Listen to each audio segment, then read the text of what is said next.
네, 방금 소개받은 연대행정학과 양재진입니다.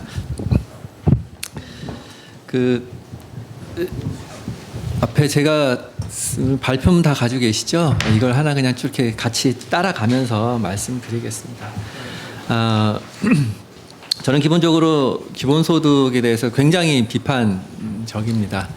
기본소득을 주장하는 여러 가지 이유들이 있는데 그거 하나하나 다 따져도 사실은 저는 비판적일 수밖에 없고요. 특히 이제 사회보장의 하나로서 기초 보장을 한다든지 제 1차 안전망이라든지 여러 가지 이유로 보편적 복지 효과를 위해서라든지 아무튼 그런 의미로 이제 기본소득을 주장하시는 분들이 있는데 그 부분에 대해서는 특히나 굉장히 비판적입니다.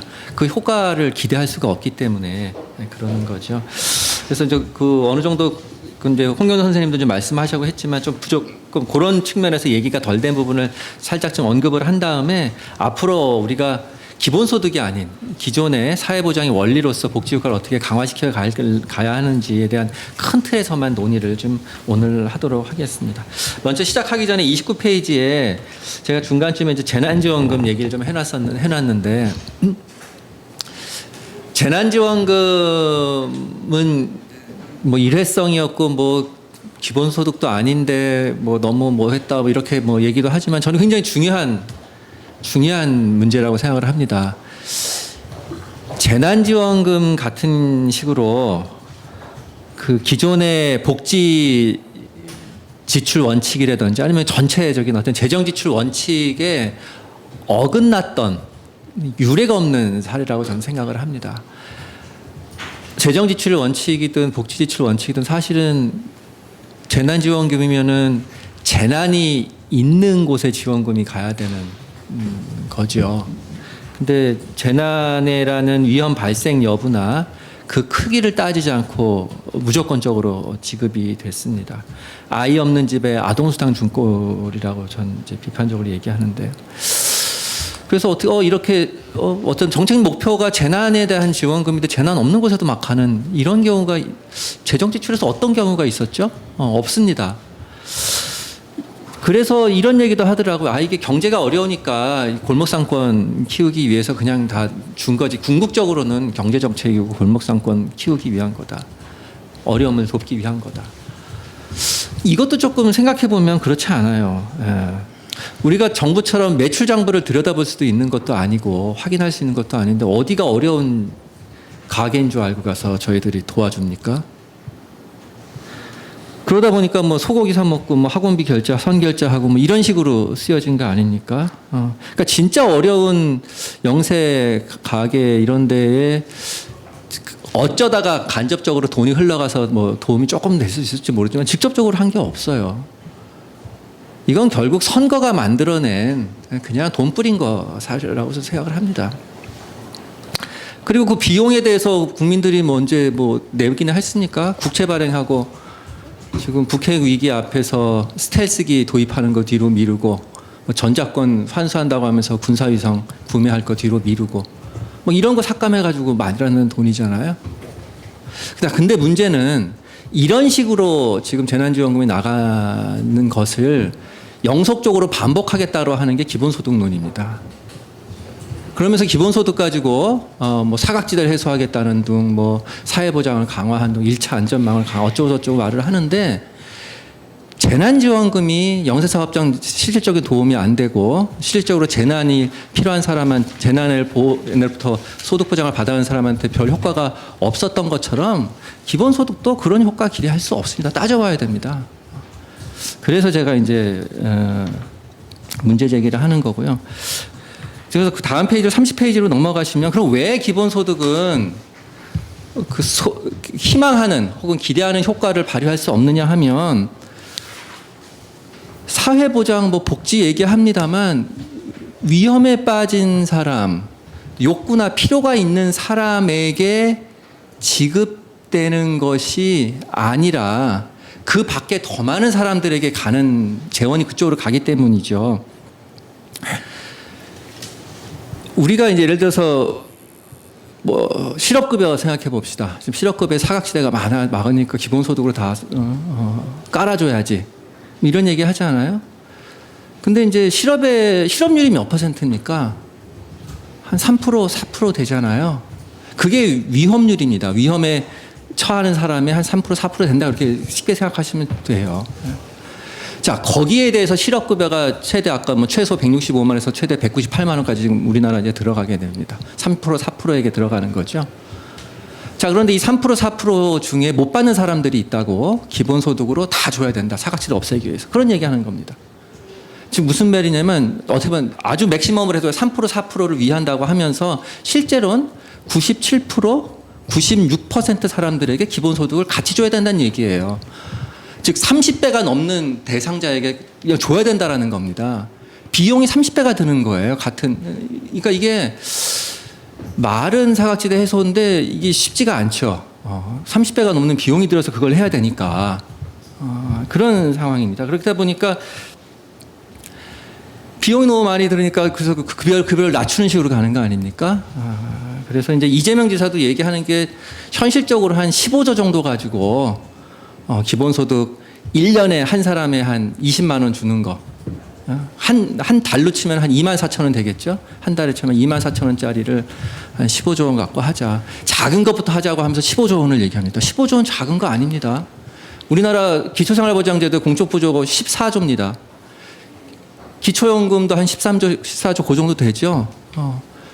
전체 노인에게 25만 원에서 30만 원 매달 주는 게 12조, 13조 그렇게 되는 큰 프로그램인데 2만 4천 원짜리 기본소득이니까 뭐 작은 것부터 한다고 하면서 기초연금 2배로 늘릴 수 있는 만큼의 돈을 갖다가 2만 4천 원씩 뿌리겠다고 하는 그런 얘기를 지금 하고 있는 것입니다. 어쨌든 다시 말씀드리면 사회적 위험에 빠지거나 욕구가 있는 곳에 가는 그거 플러스 아까 그 더 많은 큰 인구 집단에게 그냥 똑같이 나가기 때문에 돈이 너무 푼 돈이지만 전체 국민의 입장 혹은 국가 입장에서는 엄청난 재원이 필요한 것이다. 엄청난 재원이 필요하니까 어떻게 거꾸로 하면 푼 돈으로 줄 수밖에 없는데 푼 돈 가지고서는 실제적으로는 도움이 되는 게 하나도 없다. 그런 딜레마에 빠져 있는 것입니다. 아까 예를 들어서 실업급여 최소 165에서 최대 198만 원까지 실업급여 줄 수 있는 거로 작년에 9조 썼습니다. 9조 원. 실업급여 기출액이 9조 원입니다.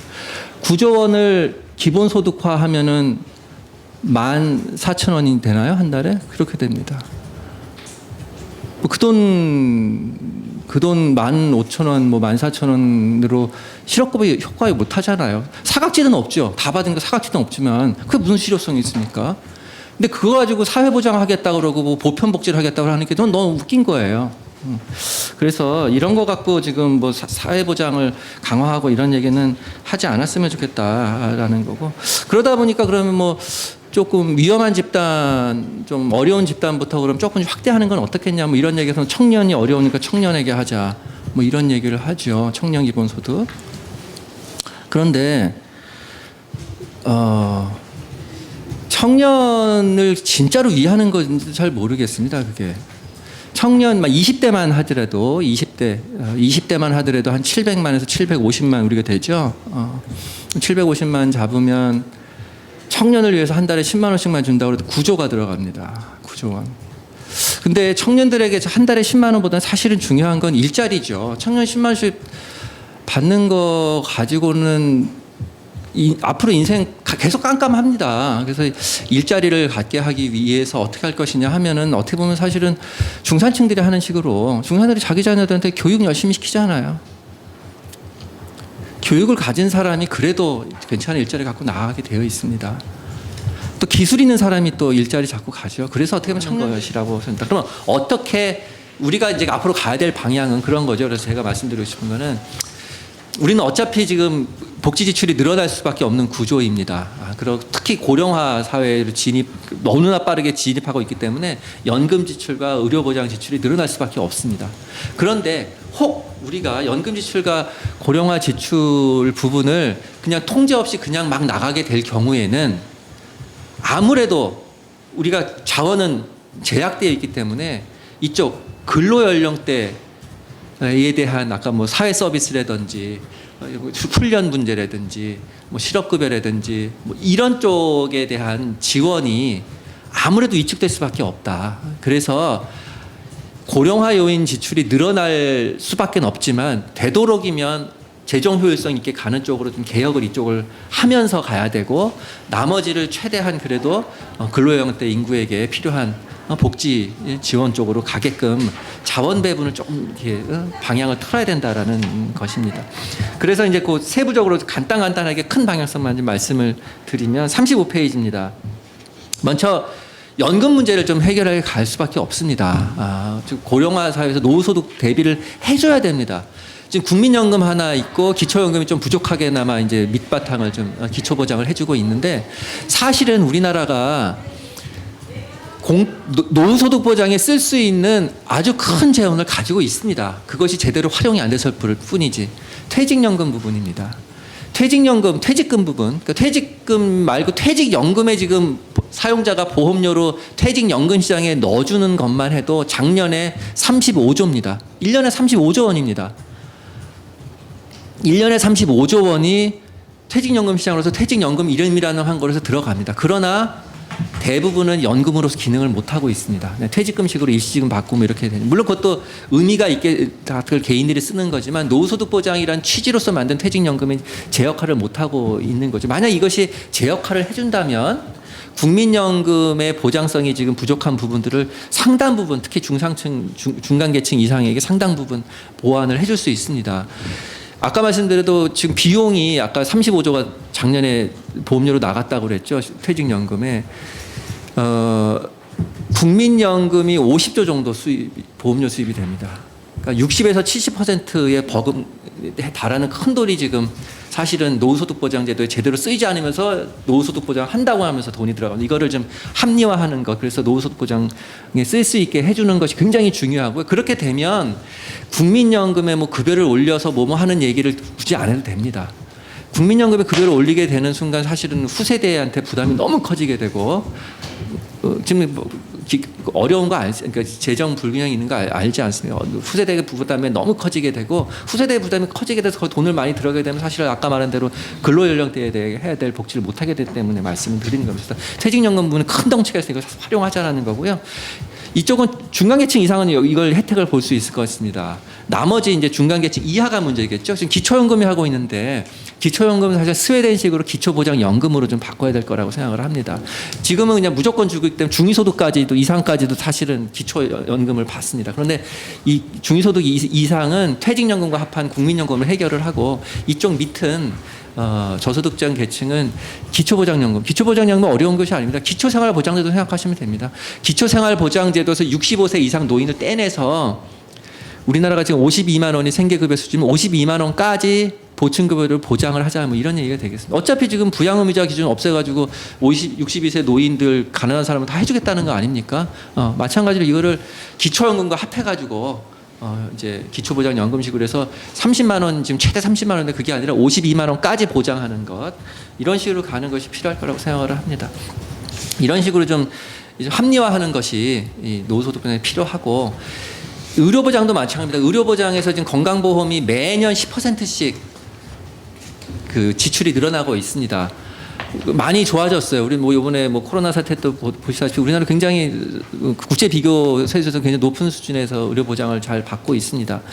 그런데 이게 지속 가능하기가 굉장히 어려울 것 같아요. 보장을 받으려면은 중증이라든지 난치성 쪽의 보장은 계속해서 강화하는 쪽으로 가더라도 감기라든지 경증 쪽은 좀 본인 부담을 더 높이는 식이든지 못해서 좀 줄여는 방향으로 좀 가야겠다. 그 다음에 뭐 식대라든지 상급병상이라든지 뭐 이런 부분들, 그러니까 비필수 의료에 대해서도 지원을 해주는데 이런 거 부분은 되도록이면 본인 혹은 민간 의료보험에서 할 수 있게 하고 필수 쪽으로 집중해야 된다. 그렇지 않으면은 다른 부분까지 해주다 보면 나중에 진짜 의료보장 쪽에서도 필수한 곳에 못할 수가 있다. 그래서 그런 부분도 좀 그 보완을 해야 된다라는 것이고요. 그 다음에 사실은 아무 통제 없이 우리가 지금 뭐 여러분 다 아시겠지만 뭐 저기 우리가 지금 그 피포 서비스 갑자기 뭐 피포 서비스가 뭐지 하는 건가요? 뭐 이런 피퍼 서비스 제도. 피퍼스도 어쨌든 간에 급여 지불 방식에서 뭐 이런 그러니까 행위별수까지 부분들 그러니까 일단 다 쓰고 나서 이제 청구하는 식으로 하는 것 뭐 이런 부분들을 좀 제약을 가할 필요가 있고 그다음에 국민들도 지금 아무런 통제 없이 그냥 막 가서 우리나라가 입원하는 일수라든지 병원 진료받는 일수라든지 이게 OECD 국가 1등 아닙니까? 가장 많이 병원을 가고 입원도 가장 길게 하는 나라입니다. 입원은 2등이네요. 진료받는 건 1등이고 OECD에서. 그래서 이런 부분들 우리가 통제 안 받고 그냥 막 병원을 이용하기 때문인데 이런 부분은 좀 줄여서 사실은 좀 의료비를 아낄 필요가 있고 진짜 필요한 것에 거기서 들어갈 수 있게 해야 된다라는 겁니다. 그렇게 해야 이제 아까 그린 게서 왼쪽 날개가 어느 정도 통제가 되면서 오른쪽 날개에 필요한 걸 쓸 수 있습니다. 오른쪽 날개에서는 두 가지가 있죠. 일단 근로자에 대한 소득 보장이 강화돼야 될 필요가 있습니다. 지금 고용보험의 사각지대 해소하는데 돈이 들 겁니다. 그래서 그거 써야 될 것입니다. 그다음에 실업급여도 지금 사실은 우리가 상한이 너무 낮습니다. 상한이 198만 원으로 묶여 있는데 이거는 사실 쌍용 자동차 비극이 발생하는 이유는 이런 것 때문이라고 생각을 해요. 어떻게 보면 중간 계층 이상의 근로자의 경우에는 198만 원으로 묶여 있기 때문에 실직이 너무나 해고가 살인이 되는 그런 상황이 되고 있죠. 그래서 이거는 한 최대 한 OECD 유럽 수준만큼 못 되더라도 한 상한을 한 300까지는 올려야 되지 않을까 이런 생각입니다. 육아휴직급여도 마찬가지죠. 상한이라는 게 지금 120만 원밖에 안 되니까 이것도 소득 문제 때문에도 소득 상실 문제 때문에도 아이를 낳을 수가 없지 않습니까? 그러니까 이것도 한 300만 원 정도까지 상한을 좀 올려야 되지 않을까. 그리고 차제에 지금 고용보험에 더불어 살이하고 있는 것을 스웨덴식으로 부모보험으로 좀 떼내서 제대로 한번 마련하는 아이를 가진 가정에 대한 보호를 좀 제대로 해야 될 필요가 있지 않을까 이런 생각을 좀 합니다. 뭐 이런 것들 좀 하게 되는데 돈이 들 텐데 이거 아무리 뭐 추계를 해도 10조 안팎일 겁니다. 아까 뭐 청년 10만 원씩 해도 9조가 들고 2만 4천 원씩 해도 15조가 드는 기본소득 하는 돈이면 충분히 다른 이런 소득 보장에 대해서 할 수 있습니다. 왜냐하면 위험과 필요가 있는 사람에게 집중해서 하는 것이기 때문에 그래서 훨씬 높은 급여를 제공하는 것을 할 수 있다는 것이고요.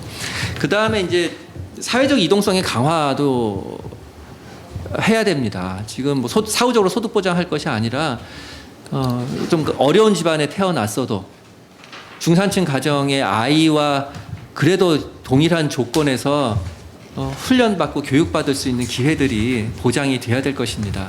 그게 공보육이 그래서 굉장히 중요합니다. 과거와 같이 중산층 가정은 유치원 가서부터 이제 배우고 인지 능력 키우고 그거 가지고 초등학교 가서 또 학습하고 커서는 평생학습에 나가건 그런 자질들을 공보육 때 키우는 거거든요. 공보육 저소득 가정이 집에 있으면 사실 그걸 못할 텐데 공보육을 통해서 중산층 가정의 아이들과 함께 인지 능력을 키우는 그런 퀄리티 좋은 공보육을 제공해 줘야 될 것이고 마찬가지로 중산층도 만족하는 공교육이 돼야 될 것입니다. 그래서 더불어서 이제 저소득 가정 아이들도 이제 그런 데서 혜택을 보는 거죠. 이런 체제가 평생학습 체제로 직업훈련과 연계된 평생학습 체제로 연결이 돼야 됩니다. 지금 우리나라 훈련 체제가 굉장히 시스템에서 전달 체계가 이제 취약하다라는 얘기를 많이 하는데 어차피 학령 인구가 이제 줄어들고 있기 때문에 전문대라든지 과거 지방대, 구산업대들 이런 거 다 일반 학교, 일반 대학으로 다 전환되어 있는 이거를 직업훈련 기관화해서 평생교육 기관화하는 쪽을 하고 거기에 반값 등록금이 아니라 그거는 전체 다 훈련 수당도 주고 전액 학비가 국가에서 들어가야겠죠. 그렇게 해서 이제 뜻을 갖고 기회를 찾는 그런 젊은이들이나 일반인들에게 직업 능력을 계속 배양하여서 그거에 따라서 자기가 계속 노동시장에서 지위를 올려갈 수 있는 그런 식의 것에도 이제 복지가 작용을 해야 될 것입니다. 그 다음에 이제 추가로 한 가지만 얘기하면 직장을 다니면서도 이제 우리가 노동시장에서 적응할 수 있도록 이제 뭐 부분 실업급여 제도 같은 것을 좀 들어와야 될 거라고 생각해요. 부분 실업 급여 제도가 필요한 이유는 이제 독일이나 스웨덴 다 그런 거 덴마크 하지 않습니까? 자기가 두 가지 사회죠.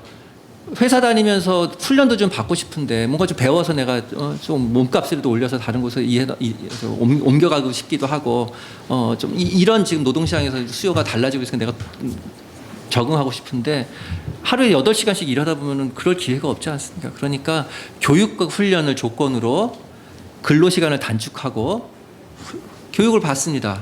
공적 시스템에서 교육을 받습니다. 그럴 때 소득이 줄어들 거 아닙니까?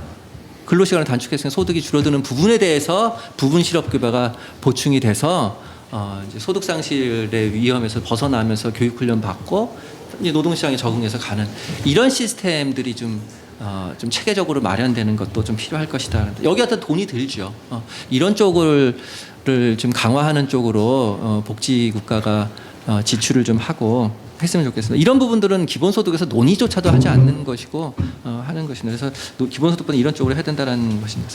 마지막으로 이제 40페이지 이제 결론만 말씀을 드리면은 그래서 사회보장이라는 것이 현금 몇 개 준다고 되는 것도 아니고 아까 말한 대로 필요한 곳에 현금 보장이 후하게 들어가야 될 것이고 사회 서비스 같은 것도 굉장히 우리가 필요하고 직업훈련 같은 것도 굉장히 필요합니다. 이런 곳에도 지출을 해야 된다라는 것이고 자 그렇게 봤을 때 기본소득 아무리 생각해도 이게 사회보장에 뭐 어쩌고저쩌고에는 큰 도움이 안 되는 실효성이 없는 제도인데 왜 자꾸 이거 갖고 복지하겠다고 하면서 자꾸 하겠다고 하는 건지 또 그러다 또 논리가 잘 안 서면 이제 경제 정책이다 기본소득은 그러면서 또 뭐 경제 정책 얘기하는데 이것도 사실은 한계 소비 성향이라든지 그런 거 생각하시면 저소득자가 받는 대로 더 많이 쓰니까 사실은 저소득이나 실업을 당했었든지 해서 소득이 격감한 사람들에게 급여를 줬을 때 훨씬 더